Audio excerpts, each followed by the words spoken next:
कुशीनगर में राजनीतिक रंजिश की भेंट चढ़े बाबर अली का चेहरा आपको याद होगा। बीजेपी का समर्थन और बीजेपी की जीतती मिठाई कैसे उसकी जान की दुश्मन बन गई, यह भी आपको याद होगा। और मैं आपको बताना चाहता हूं कि बाबर को बेदर्दी से मारने वाले उनकी सोच कैसी होगी, इस बात का अंदाजा आप लगा लीजिए। मैं आपको यह बताना चाहता हूं कि उत्तर प्रदेश के मुख्यमंत्री योगी आदित्यनाथ ने बाबर के कातिलों को सजा दिलवाने के लिए कौन से कड़े कदम उठाए हैं। दुनिया के सबसे बड़े लोकतंत्र में सोच पर कब्जा करने वालों की पूरी साजिश का खुलासा मैं करने जा रहा हूं।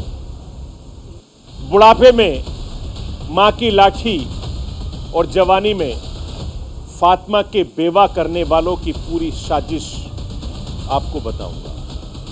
और यह भी आपको बताऊंगा कि अब बाबर के कातिल कहां हैं।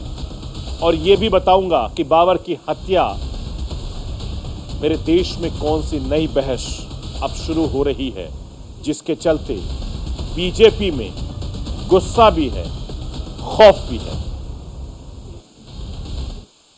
से कुछ दिन ये लोग शांत हो गए, फिर धमकियां देने लगे, तुमको जान से मार दिया जाएगा।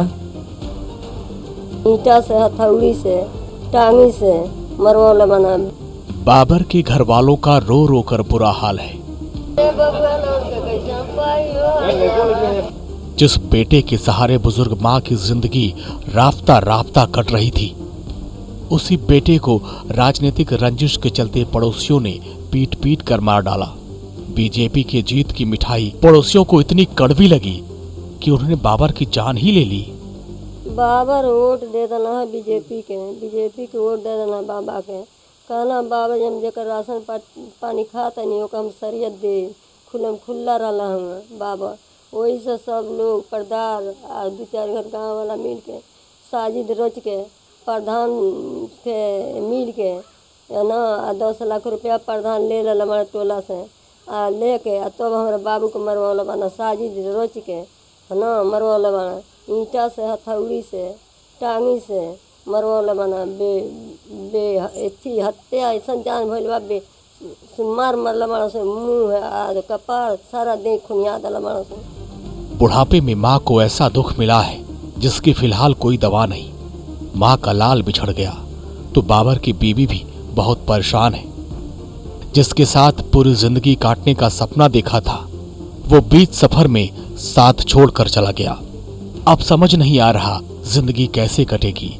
मन में बार बार सवाल उठ रहा है, किसी मुस्लिम के लिए बीजेपी का समर्थन करना क्या इतना बुरा काम है कि उसे मार ही डाला जाए। किसका प्रचार कर रहे थे, किसके साथ? बीजेपी। कितने दिन से प्रचार कर रहे थे? बात मर रहा जीत गए ना तो मिठाई 10 मार्च को आए चुनावी नतीजों के बाद पूरे यूपी में बीजेपी कार्यकर्ता जश्न मना रहे थे। इसी कड़ी में बाबर ने भी 20 मार्च को बीजेपी की जीत के जश्न पर आसपास मिठाइयां बांटी। और यही बात बाबर के पड़ोसियों को इतनी नागवार गुजरी कि उन्होंने बाबर को बुरी तरीके से पीटा। बाबर को इतनी निर्मम तरीके से पीटा गया, जिसने भी देखा उसका कलेजा कांप गया। बाबर के घर वाले उसे बचाने की गुहार लगाते रहे, लेकिन राजनीतिक रंजिश में पड़ोसी तो इतने अंधे हो गए थे कि उन्होंने बाबर को अधमरा करके ही दम लिया। चुनाव का जब टाइम हुआ तो प्रचार प्रसार में जब वो लगा, तब से इन लोगों को जलन हो गई। और जलन होने के बाद से एक बार पथराव किया जम के पूरे मोहल्ले वाले लोग। और पथराव करने के बाद से कुछ दिन ये लोग शांत हो गए, फिर धमकियां देने लगे कि तुमको जान से मार दिया जाएगा। और उसके बाद से लास्ट में इसको मार दिया गया था। शिकायत किए थे एसडीएम कार्यालय, एसपी कार्यालय और ये भी क्या नाम है थाना रामकोला, हर जगह वो दौड़े थे, लेकिन उनको कोई सुनवाई नहीं मिली, ना ही सुरक्षा मिली और उनको मार दिया गया सर। और कानून इस पर कोई कार्रवाई नहीं की सर। गंभीर रूप से घायल बाबर को इलाज के लिए लखनऊ लाया गया और इलाज के दौरान 25 मार्च को बाबर की मौत हो गई। बाबर की हत्या के मामले में पुलिस की भूमिका पर सवाल उठ रहे हैं। बाबर को जानने वाले लोग बताते हैं कि बाबर ने जान के खतरे की एहतियातन सूचना पुलिस को पहले दी थी, लेकिन रामकोला थाने की पुलिस ने समय रहते कोई कदम नहीं उठाया और जिसका अंजाम ये हुआ कि बाबर की जान चली गई। बाबर की हत्या से सूबे का माहौल गरमा गया, पूरे देश में बवाल मच गया। सड़क से लेकर संसद तक बाबर की मौत का मुद्दा खूब उछला। बाबर की हत्या पर बढ़ते बवाल को देखते हुए यूपी सरकार ने सख्त कार्रवाई करते हुए रामकोला थाना प्रभारी को लाइन हाजिर कर दिया। सरकार की सख्ती के बाद पुलिस भी हरकत में आई और बाबर की हत्या के 4 आरोपियों को गिरफ्तार कर जेल भेज दिया। दिनांक 21/3/2022 को थाना रामकोला के अंतर्गत अभियोग संख्या 63/22 में एक अभियोग पंजीकृत किया गया था, जिसमें पीड़ित बाबर अली को गंभीर चोटें आई थी, जिसको लखनऊ रेफर किया गया था। दौरान इलाज उस व्यक्ति की मृत्यु 25/3/2022 को हो गई, जिस संदर्भ में अभियुक्तगण आरिफ व ताहिद को गिरफ्तार कर जेल भेजा जा चुका है। अन्य अभियुक्तगणों की गिरफ्तारी के पूरे प्रयास किए जा रहे हैं। दोनों ही वादी और प्रतिवादी दोनों ही पक्ष जो है एक ही समुदाय का है। कुशीनगर में बाबर के साथ क्या हुआ, इसको लेकर कई तरह की थ्योरी भी सामने आ रही है। कुछ लोग कह रहे हैं कि बाबर से पड़ोसियों का नाली को लेकर पुराना विवाद था, लेकिन घर वालों का साफ कहना है कि बाबर को सिर्फ बीजेपी के समर्थन की वजह से ही टारगेट किया गया। बाबर की हत्या के आरोपी कानून की गिरफ्त में है। कानून के मुताबिक उन्हें सजा जरूर मिलेगी, लेकिन एक सवाल बार बार मन को कचोट रहा है कि क्या जिहादी गैंग के मंसूबे इतने जानलेवा हो गए कि वो किसी को भी अपनी पसंद की पार्टी का प्रचार करने से भी रोकना चाहते हैं। अगर कोई उनकी नाफरमानी करता है तो उसे जान से मार देंगे। Bureau report, news India.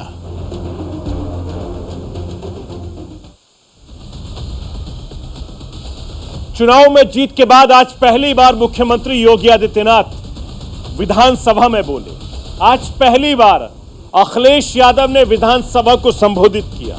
Yogi Adityanath ने अखिलेश और विपक्ष को संदेश दिया, विधानसभा चुनाव में जीत की वजह बताई, साथ ही पक्ष और विपक्ष को लोकतंत्र का 2 पहिया बताया।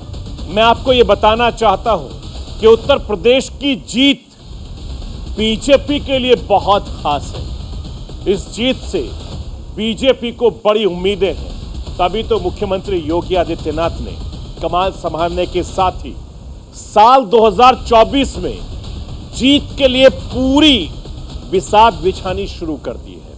और इसी के चलते उत्तर प्रदेश में मंत्रियों को उनके कद के हिसाब से उनको पोर्टफोलियो तैयार किया है।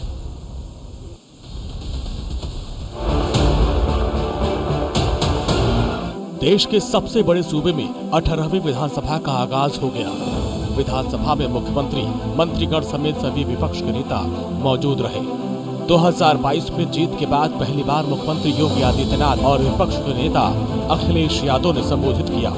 मुख्यमंत्री योगी आदित्यनाथ ने विधानसभा अध्यक्ष पद पर सतीश महाना के निर्विरोध निर्वाचन के मौके पर विधानसभा में अपनी बात रखी। इस दौरान उन्होंने सतीश महाना को विधानसभा अध्यक्ष बनने की बधाई दी। इस मौके पर योगी आदित्यनाथ ने पक्ष और विपक्ष को लोकतंत्र की गाड़ी के 2 पहियों की संज्ञा दी। हालांकि इस पर नेता प्रतिपक्ष अखिलेश यादव तंज कसने से नहीं चूके। अध्यक्ष पद जैसे गरिमामय पद के लिए तो है ही, हमारी लोकतांत्रिक परंपराओं को पुष्ट और मजबूत करने की दृष्टि से भी महत्वपूर्ण है, और उससे भी महत्वपूर्ण कि लोकतंत्र के जो 2 पहिए हैं, एक सत्ता पक्ष है, एक विपक्ष है, दोनों मिलकर के उत्तर प्रदेश की 25 करोड़ जनता के सर्वांगीण विकास के कार्यों को भी एक नई ऊंचाई तक पहुंचा करके नए भारत का, नया उत्तर प्रदेश बनाने में अपना योगदान दे सकते हैं। इसके पहले योगी आदित्यनाथ ने अपने मंत्रियों के काम का बंटवारा किया। हालांकि इस बंटवारे को लेकर सीएम योगी को 3 दिन तक माथापच्ची करनी पड़ी, काफी सोच विचार करना पड़ा, तब जाकर मंत्रियों के विभागों का ऐलान किया। योगी मंत्रिमंडल में 30 से ज्यादा नए चेहरे हैं और इन नए चेहरों में कईयों को अहम जिम्मेदारी दी गई है, तो कई दिग्गज नेताओं के सियासी कद को इस बार कम कर दिया गया। आइए आपको बताते हैं किसका सियासी कद बढ़ा, किसका घटा। सबसे पहले बात डिप्टी सीएम केशव प्रसाद मौर्य की। सिराथू विधानसभा चुनाव लड़ा, लेकिन हार का सामना करना पड़ा। हार के बावजूद केपी मौर्य का कद बरकरार रखा गया। पूरे सम्मान के साथ डिप्टी सीएम बनाए गए, लेकिन जब मंत्रालय का बंटवारा हुआ तो केशव प्रसाद मौर्य यहां मात खा गए। लेकिन योगी 2.0 में पीडब्ल्यूडी मंत्रालय लेकर किसी दूसरे मंत्री को दे दिया गया। योगी 2.0 में केशव मौर्य को ग्रामीण विकास मंत्रालय की जिम्मेदारी दी गई। आज श्री हनुमान जी महाराज का दिन है और मैं उनका भक्त भी हूँ, और आज तो केवल कार्यभार ग्रहण ही किया गया है। जल्दी ही बैठक करके और आगे कार्य योजना तैयार करेंगे और आपको उसकी जानकारी होगी। केशव प्रसाद मौर्य के लिए 18वीं विधानसभा कुछ खुशी लेकर आई तो कुछ गम। डिप्टी सीएम केशव प्रसाद मौर्य की तरह ही नंद गोपाल नंदी को भी योगी सरकार के दूसरे कार्यकाल में घाटा हुआ। योगी सरकार के पहले शासन में नंद गोपाल नंदी के पास कई मंत्रालय थे, लेकिन दूसरे कार्यकाल में नंदी से कई अहम मंत्रालय छीन लिए गए। नंद गोपाल नंदी को औद्योगिक विकास विभाग समेत कई मंत्रालय दिए गए, लेकिन योगी 1.0 में नंदी के पास सिविल एविएशन का भी मंत्रालय था,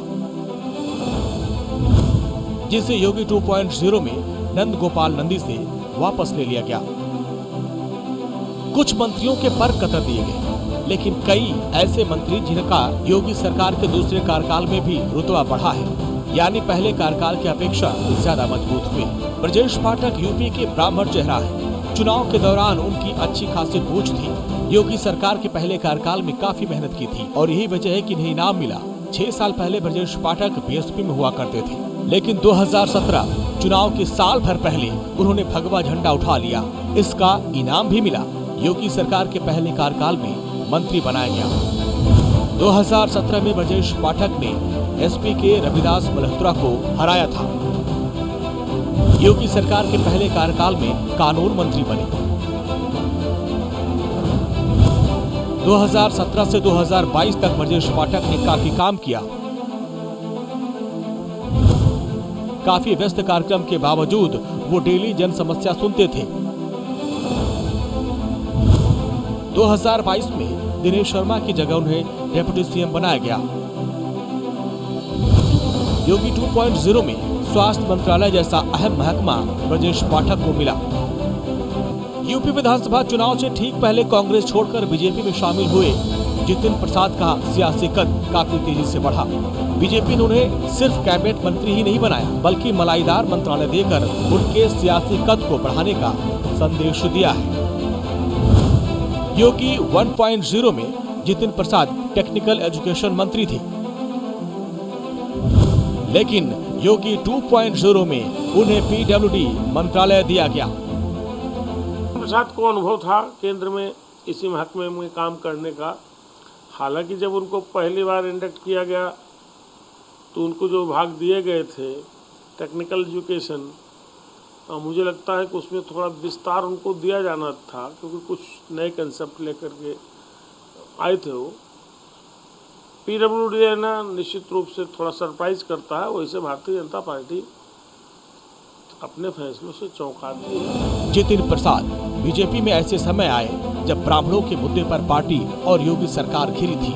जितिन प्रसाद ने कांग्रेस से इस्तीफा देकर सबको चौंका दिया था।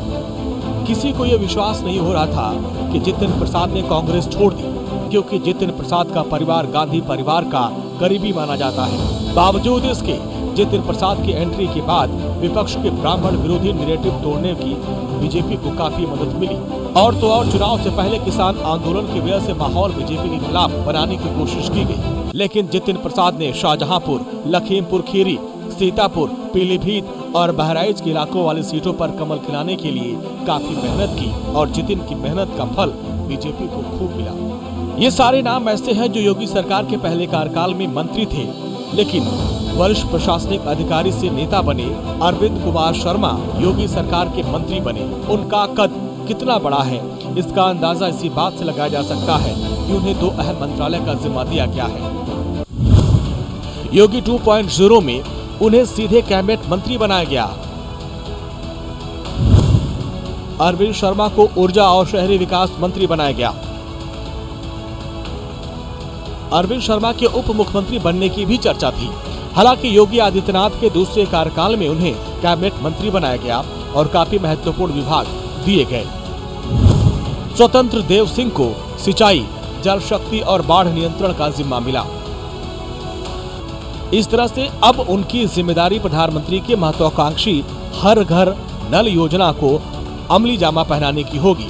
पिछले कैबिनेट में महेंद्र सिंह जल शक्ति और बाढ़ नियंत्रण मंत्री थे। उत्तराखंड राज्यपाल पद से इस्तीफा देकर सक्रिय राजनीति में कदम रखने वाली और बीजेपी की दलित चेहरा माने जाने वाली बेबी रानी मौर्य को महिला कल्याण, बाल विकास और पुष्टाहार विभाग का जिम्मा मिला है। बीजेपी के दिग्गज नेता और 9वीं बार विधायक बने सुरेश कुमार खन्ना को वरिष्ठता के आधार पर सिर्फ कैबिनेट में शामिल नहीं किया गया, बल्कि उन्हें अहम विभाग भी सौंपा गया। योगी 2.0 में सुरेश खन्ना को वित्त और संसदीय कार्य मंत्री का जिम्मा मिला है। दिलचस्प ये है कि विधानसभा चुनाव के दौरान योगी आदित्यनाथ ने जिन मसलों को लेकर अपनी पीठ ठोकी, उन्हीं विभागों के मंत्रियों को ठिकाने लगा दिया। यूपी में 20 घंटे से ज्यादा बिजली देने का दावा किया गया और जिसका जिम्मा श्रीकांत शर्मा के पास था। मथुरा सदर से प्रचंड जीत दर्ज की, लेकिन जब मंत्री बनाने की बारी आई तो श्रीकांत शर्मा का पत्ता काट दिया। दावा किया गया कि श्रीकांत शर्मा और सिद्धार्थनाथ सिंह को संगठन में बड़ी अहम जिम्मेदारी दी जाएगी। Bureau report, news India.